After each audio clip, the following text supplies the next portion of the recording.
एक सज्जन railway station पर बैठे गाड़ी की प्रतीक्षा कर रहे थे। तभी जूते पॉलिश करने वाला एक लड़का आकर बोला, टिल्ड साहब, बूट पॉलिश कर दूं? उसकी दयनीय सूरत देखकर उन्होंने अपने जूते आगे बढ़ा दिए। बोले, लो, पर ठीक से चमकाना। लड़के ने काम तो शुरू किया, परंतु अन्य पॉलिश वालों की तरह उसमें स्फूर्ति नहीं थी। वे बोले, टिल्ड, कैसे ढीले ढीले काम करते हो? जल्दी जल्दी हाथ चलाओ। वह लड़का मौन रहा। इतने में दूसरा लड़का आया। उसने इस लड़के को तुरंत अलग कर दिया और स्वयं फटाफट काम में जुट गया।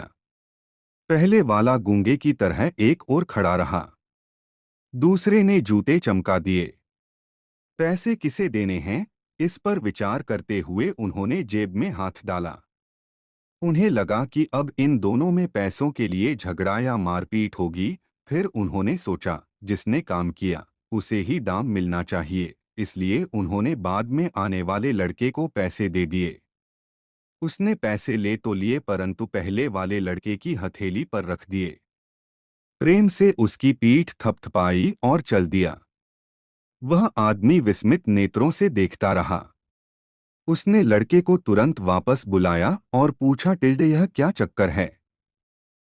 लड़का बोला, टिल्ड साहब, यह 3 महीने पहले चलती ट्रेन से गिर गया था। हाथ पैर में बहुत चोटें आई थीं। ईश्वर की कृपा से बेचारा बच गया, नहीं तो इसकी वृद्धा माँ और बहनों का क्या होता। बहुत स्वाभिमानी है, भीख नहीं मांग सकता। फिर थोड़ा रुककर वह बोला, टिल्ड साहब, यहाँ जूते पॉलिश करने वालों का हमारा समूह है और उसमें एक देवता जैसे हम सबके प्यारे चाचा जी हैं, जिन्हें सब सत्संगी चाचा जी कहकर पुकारते हैं।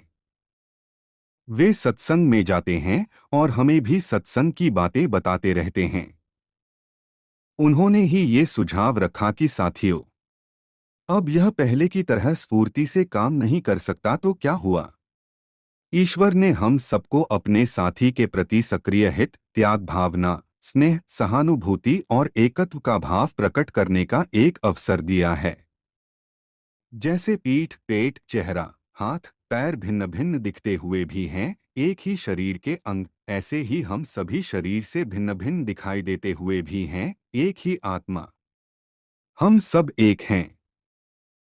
स्टेशन पर रहने वाले हम सब साथियों ने मिलकर तय किया कि हम अपनी एक जोड़ी जूते पॉलिश करने की आय प्रतिदिन इसे दिया करेंगे और जरूरत पड़ने पर इसके काम में सहायता भी करेंगे।